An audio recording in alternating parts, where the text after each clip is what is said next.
We're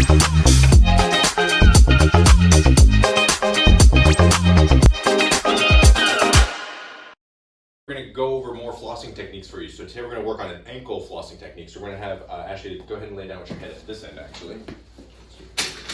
And what we want to do when we're doing the ankle is the same technique that we've done otherwise, is that we're just doing a light circumferential technique where we're about 50% overlap and 50% tension. So we're going to start at that midfoot, and I like to go across the top of the foot and into the arch. So it's creating this internal rotation position, which is really helpful for getting that big toe down into the ground.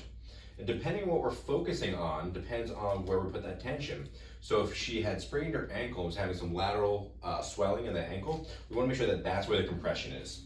Okay? We want to try to cover up all the little spots, make sure there's no skin peeking through there, and get that compression. If it was something more higher up in the lateral calf or in the shin, we want to put that compression there.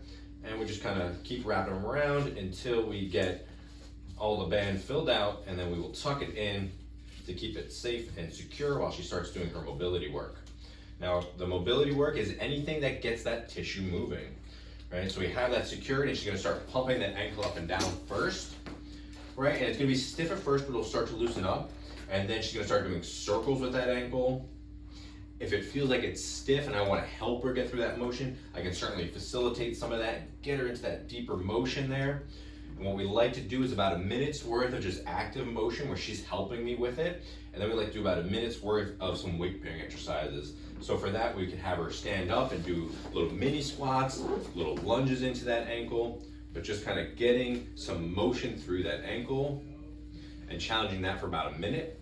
Now, if at any point it feels like she's getting too much compression, she's getting nerve pain into her foot, she's feeling that throbbing in her foot, that's the time to take it off. Generally about 2 to 3 minutes is pretty well tolerated in the foot if you didn't wrap it too tight.